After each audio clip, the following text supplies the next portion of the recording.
We're looking here at long kick out analysis. Again, this is one of the 5 key pieces of analysis I would always have taken even before I was using the program. It works on the basis that every long kick out to the midfield area is competed primarily by one particular player on each team, and this records whether they won or lost that kick out and whether they won it cleanly or whether it was won or lost on the break off their attempt in the air. Again, from a statistical point of view, I would consider it absolutely key for 2 reasons. Number one, when you have a look at your zonal kick-out analysis, you'll realise the value of winning or losing a kick-out can be as valuable as a point or even more when you consider what the other team won't score and what your team will score on average. Secondly, it's an area where there's huge misconceptions or misperceptions, I should say, around who is and isn't successful in the air. We tend to remember the big high kick out one, but do we recognise how many kickouts that player may have lost? My experience is frequently those 2 things aren't necessarily related, but one tends to colour the other one. So let's move on. Basically, long kickouts should generally be done with break analysis for the simple reason that the 2 go hand in hand. They both only ever come from a long kick out at midfield. That's what this break analysis does. So therefore, when you're recording one, you might as well record the other. Secondly, it's important to note that zonal kick-out analysis should always be done first, assuming you're going to do zonal kick-out analysis. The reason for that is that if you were to do long kick-outs and or breaks before you do zonal kick-out analysis, you'll have to go back through the whole video. However, if you use your zonal kick-outs, you'll see here we have our kick-outs to midfield. There's 5 from Slough-Nail, 7 from Killyclogher, and you can just go back through these one by one, click the button on the timeline, and that kick out will appear. And then you can just start to record your information as you go. So you'll see here, there's your first Slough-Nail Killyclogher kick out, and you could record it from there. So with that, let's have a look and see how the template itself actually does work. So you'll see over here, you have 4 options. It was won clean, it was lost clean, it was won on your break or lost on your break. Again, we'll elaborate on that slightly in a minute. And for the sake of looking at how the table works, let's assume for a minute we have a new kick out here. More players. We go in, we pick out our player out of the team list. Let's say it was Shane McGuigan. And then you have the option won clean, won break or lost break.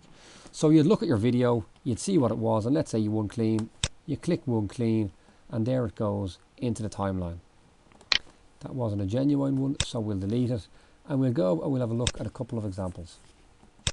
So the first example is here, and it's Patsy Bradley, and we're going to see this one's a fairly straightforward one. It's a long kick out and it's won cleanly, so we've gone a little bit too quickly, so we go back and we'll see, and if you want you can always slow it down to half pace to get a really good look at it. So we'll see here, that's definitely competed for by Patsy Bradley. He's won it and he's been fouled, so that's a clean kick out one, and that's what it was recorded as. You'll see there 30 plus 2, won clean. Next one we'll look at here is a lost clean, and again these are the ones that tend to go unnoticed, but as we see here, the kick out's on its way. Again we'll slow it right down so you'll see the 2 players here about to compete for the ball.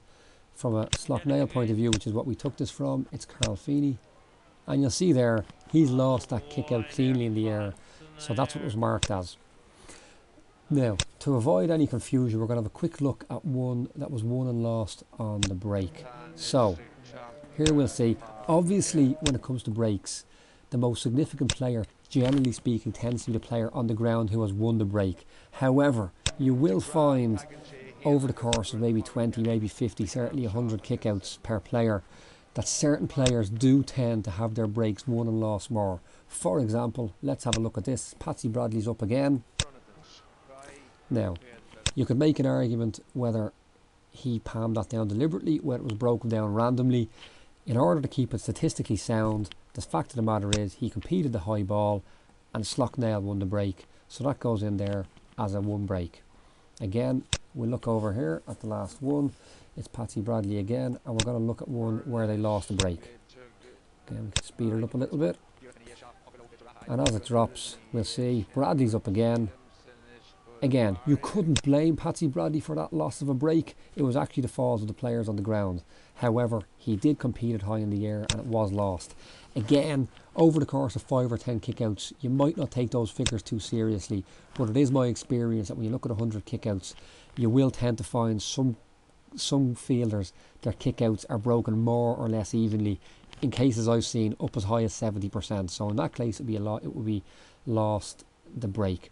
And you'll see then over here, it goes into the totals. You see Patsy Bradley, he competed for a total of 5 kickouts. He won 2 cleanly, lost none cleanly. He had 2-1 on his breaks, 1 loss on his breaks. And at the end of the day, the key ratio is the total 1 loss. So it's 4-1 here, and you'll see that's an 80-20. Nobody else except for Carl Feeney competed more than 1 kick out. Again, Feeney, you'll see there, won off the break, lost 1 cleanly as we saw. It's 50-50.